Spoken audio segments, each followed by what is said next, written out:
ندخل بقى في مسألة التحليل النفسي للمدعو أبو إسحاق الحيواني. هو الراجل أساسا ولد في النصف الثاني من الخمسينات من القرن العشرين، لأنه التحق بالجامعة في منتصف السبعينات. فهو ولد في هذه الفترة.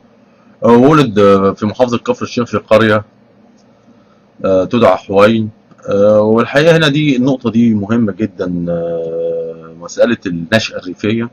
معروف طبعا ان الريف، وليس الامر تعصبا ضد الريف او في نوع من السب ليهم او الاهانه، لكن معروف البيئه الريفيه بيئه بسيطه، ما فيهاش احتكاك ثقافي كثير، ما فيهاش انشطه ثقافيه، ما فيها غالبا تفتقر للخدمات الكثيره، فغالبا بيبقى يعني ايه الاشخاص اللي بتنتجهم اشخاص بسطاء. ولكن الحقيقه ان هذه النشأة الريفيه وجدنا في مصر مثلا ان معظم قيادات الغوغاء والهمج في مصر هم الاول نشأوا في نشأة ريفيه، بيجوا القاهره بيمروا بمرحله اغتراب وتهميش، لان هم مش غير متاقلمين مع مجتمع المدينه، لكن بينتهي بيهم الامر ان هم بيزحفوا بقى بايه، بيبتدوا ياخدوا وضعهم الاجتماعي او عن طريق منابر المساجد، عمليات تهيج للغوغاء والهمج. يبتدي زي ما حصل مثلا ايه، عبد الحميد كشك، انا كل هؤلاء الجهله والمتخلفين هم هي دي قصتهم في البدايه. الشعراوي، الغزالي، القرضاوي، كلهم من الريف، وبيعملوا عمليه، يجوا للمدينه ويعملوا عمليه ايه، ترييف للمدينه، بدل ما يحصل تمديد للقرى، لا حصلت عمليه ترييف للمدينه نفسها على يد هؤلاء. الحويني نفسه هو برضه احد هؤلاء، نشأة ريفيه وابتلينا بيه في الاخر في القاهره. الواضح ان يعني ليس هناك الكثير من المعلومات، هو لا يدلي بمعلومات، لكن انا يعني توقعي الشخصي عن هذه النشأة انها اسره يعني ريفيه متواضعه على نشاط زراعي، مفيش احتكاك كثيرا بافكار واتجاهات مختلفه، شخص منطوي، لا يوجد عنه الكثير في تلك الفتره، هو لا يصرح اساسا. لكن في هنا نقطه بقى ايه، النقطه الفاصله، التيرنينج بوينت في حياه الحويني. هذا الرجل كان يعني ايه، احد احلامه التي كان تدور حولها حياته ان هو يلتحق بكليه الطب. هذا الحلم الحقيقه في مصر اساسا او في العالم العربي عامه، لان ايه، انواع الكليات محدوده، وهو كل شيء متمثل الاساس في يا اما كليه هندسه يا كليه طب، يا اما لو ما دخلتش واحده من الاثنين دول يبقى انت كده ايه، حياتك انتهت، انت انسان فاشل. لان ما في يعني في الف اساسا شيء امتع من الهندسه والطب والانسان ممكن يدرسهم يعني، ما بس هي لان في تفكير عام محدود بالنسبه لهذا الامر. فالراجل كان حلمه حياته ان هو يخش كليه الطب، وفعلا اخواته كانوا دخلوا كليه الطب. فالمفاجاه اللي حصلت في الحياه دي كانت الصدمه، ان هو لم يحصل على المجموع المناسب ان هو يخش كليه الطب. دي كانت صدمه شديده جدا، واعتقد انها كانت تيرنينج بوينت في حياته. وازاد الامر سوءا هو باعتراف نفسه ان احد اخواله قالها له صراحه في وشه، قال له انت انسان فاشل. طبعا بالنسبه للشخصيه دي بقى هي النقطه اللي انا عايز احب نتكلم فيها. انا تفسير ان الرجل يعاني من اضطراب في الشخصيه في الاساس، وهو اللي ادى بيه لكل هذا الامر. مساله اضطراب الشخصيه اساسا بالنسبه لمسائل الشخصيه، الشخصيات المضطربه بتقسم لمجموعات. وجهه نظر الشخصيه ان ايه، شخصيه الحويني تنتمي لمجموعه محدده من مجموعات اضطراب الشخصيه، اسمها الانكشس اور فيرفول كلاستر. هي دي المجموعه التي بينتمي ليها هذا الرجل. من ضمن هذه المجموعه حاجه اسمها الافويدنت بيرسوناليتي ديس اوردر. هي دي مشكله الحوالي الاساسيه، اضطراب في الشخصيه يتمثل في افويدنت بيرسوناليتي ديس اوردر. اضطرابات الشخصيه،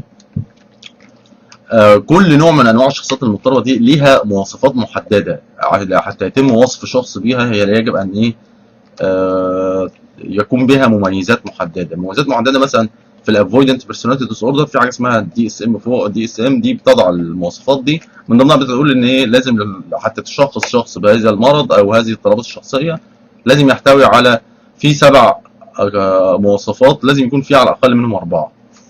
جنرال سبيكينج يعني كتعريف الافويدنت بيرسوناليتي ديس اوردر، انا مش هجيب من دماغي، انا هقرا من كتاب عن الافويدنت بيرسوناليتي ديس اوردر عشان لتحديد مدى تاثير الكلمه اللي قالها له خاله دي، اللي هو انت انسان فاشل لسبب عدم تمكنه من دخول كليه الطب.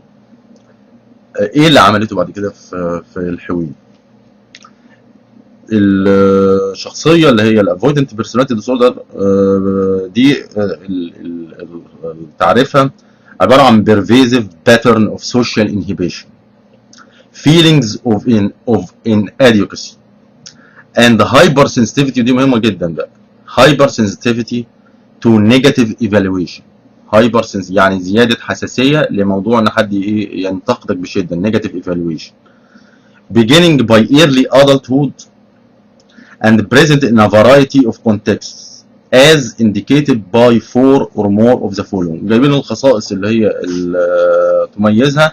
اهم واحده منهم بالنسبه لي هو بيقول لك avoids occupational activities that involves significant interpersonal contact because of fears of criticism, disapproval or rejection.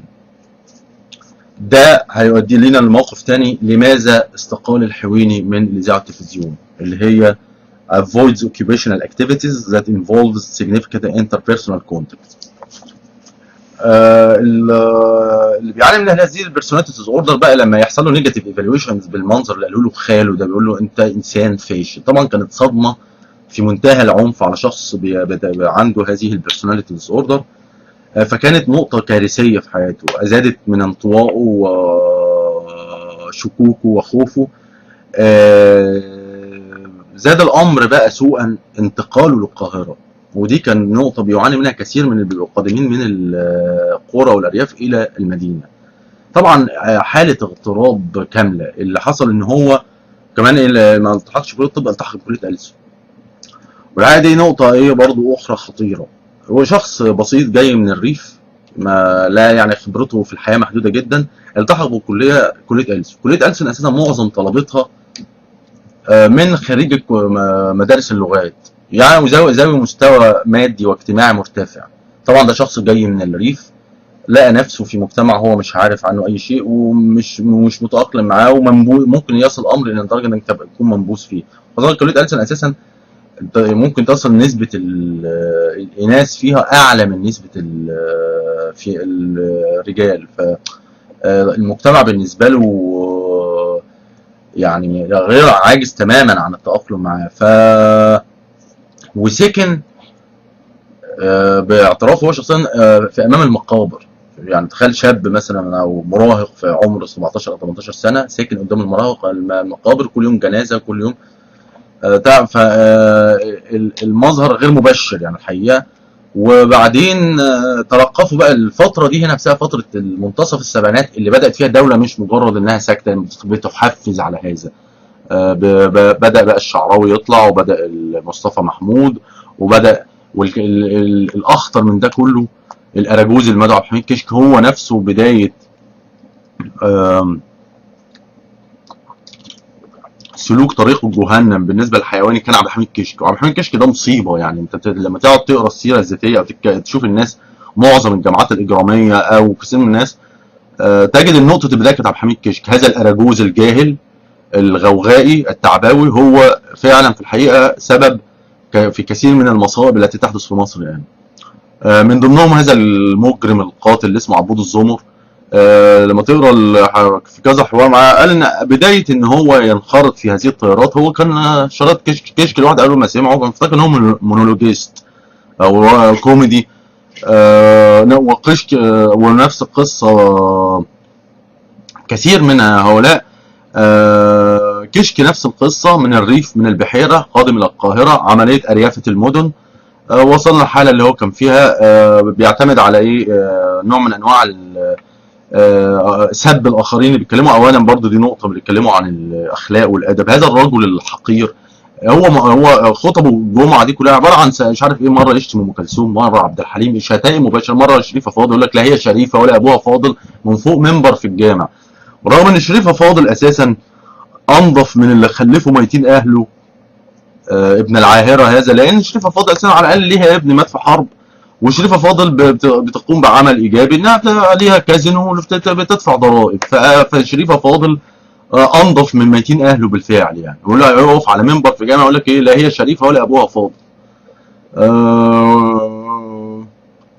الحويني في هذا الوسط لا ايه بقى بدا يتجه الى بيروح يسمع ايه خطب الشيخ زفت في مش عارف مسجد اسمه عين الحياة ولا عين الموت اساسا. ده كان بدايه الطريق، بدا يشتري الكتب اللي بتتباع قدام الجوامع، صفه صلاه النبي. شاف بيقول لك الحيواني لتوضيح المستوى المادي للحيواني ده، بيقول لك شاف الكتاب كان ثمنه 30 قرش، معهوش 30 قرش يشتري الكتاب اسمه صفه صلاه النبي. كان بالنسبه له يعني ده صفه صلاه النبي دي، يعني الراجل اللي جاي يدرس في الجامعه يبقى يدور على كتاب اسمه صفه صلاه النبي. المهم، فجاب مختصر بخمس قروش، وبدأ الطريق جهنم من هنا. طبعا بقى درس جر درس، محاضرة جر محاضرة، وصلنا للمنظر اللي هو الجلابية والدقن والوساخة اللي احنا ايه عارفينها دي كلها.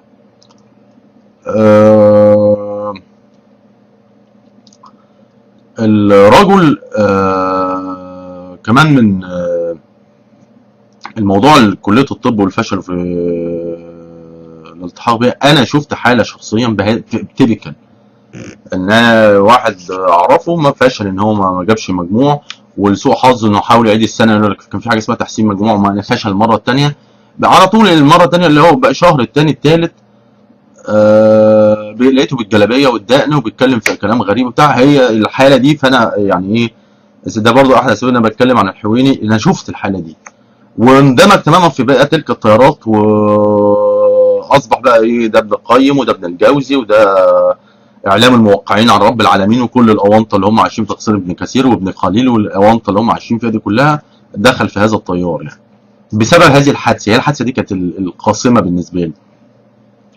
فالحيواني اعتقد انها تلك الحادثه، وبالنسبه لواحد عنده سينك ان هو اللي هو الافويدنت بيرسوناليتي ديس اوردر ده، اعتقد انها كانت حادثه كارثيه في حياته، خاصه طبعا في مجتمع لا يرحم، يعني اللي هو مش مثلا طب اتس اوكي في كليات تانية كويسه ياخده بايده، لا اللي هو في وشه كده انت فيش. طبعا دي كانت قذفت بيه الى الجحيم يعني. طبعا الحيواني بقى من احد المشاكل الحيوانيين الحقيقيه انك انت لا يمكن تعرف توصل لاي تفاصيل عن حياته الجنسيه. هو اساسا ابوه متجوز يعني مزواج، ده اساسا هو مش مثلا متجوز واحده، هو المزواج يبقى اسره برضه، بيبقى اسره ما فيهاش مستقره او ما فيهاش نوع العاطفه او الاستقرار الاسري اللي بيحصل في اللي هو العلاقه لما يكون راجل متجوز امراه واحده. هو نفسه اتكرر بعد كده بقى، هو نفسه بقى متزوج عنده كذا زوجه. لكن ماذا حدث في حياته الجنسيه في فتره المراهقه؟ هو لا يمكن يشيل حاجه زي كده. طبعا دخل الكليه وشاف بنات ونفسه يتعرف على واحده، طبعا هو لن يذكر اي حاجه زي كده، لكن انا بتوقع. طبعا اصيب باحباطات رومانسيه كثيره، مثلا بتاع نفسه يبقى في علاقه لكن ظروفه لا تسمح او هكذا، فدي ممكن تكون سببت احباطات ضخمه ازادت من المشكله برضه، فوصلنا الى نفس الحاله اللي احنا فيها النهارده. مش برضه شخصيا اعرف شخصيات دخلت الكليه اللي هو قصه حب فاشله، او مش عارف راح قال لواحده تعالي بحبك، قعدت تجري لعب بعيد، يلا الامور اتبهدلت معاه. طبعا دي بتبقى اي شخص غير واثق في نفسه بتبقى هزه ضخمه. ممكن برضه دي يقلب اللجوء بقى للدين، الجلابيه والدقن وايه ادعاء التقوى والورع، لان حاسس ان هو ايه يكون منبوذ في المجتمع. فبرضه يعني متوقع جدا ان عمنا الحيواني يكون مر بتجربه مماثله. لا احد يعرف ان هو لا يمكن يصرح طبعا ان الجنس بالنسبه لهؤلاء الاشخاص يعني مستحيل ان يقترب من تلك المنطقه ولن يذكر اي شيء. فدي احد الفجوات طبعا تظهر في مثلا ايه، هو سافر اسبانيا، ومن طرائف سفر اسبانيا من يؤدي يعني لو كان شيء يوضح مدى سذاجته، وهو مسافر في المطار بيفتشوه، هو اللي ذكر القصه، فافتكر فحضن الراجل، فاكر ان الحكومه بعت الراجل ايه يودعه. فالراجل ساذج يعني قروي ساذج، هو دوب بعث اسبانيا، اول شيء صدمه او هو يعني لن يستطيع التعامل معاه، يقول لك المناظر الفاجره وبتاع، يعني النسوان في الشوارع وبتاع بيبوس واحده ومش عارف ايه الكلام الاونطه ده. طبعا دي بالنسبه لشخص زي ده كارثه. فاللي برضه الهروب واللجوء للدين بيدور على جامع في اسبانيا ولا بتاع يقعد فيه. فدي يعني ايه مقدمه للخلفيه النفسيه للرجل اللي ادت الى المنظر النهارده اللي احنا شايفين فيه، اللي بيتكلم عن اسواق النخاسه والى اخره. وسنستكمل في مقطع قادم قريب.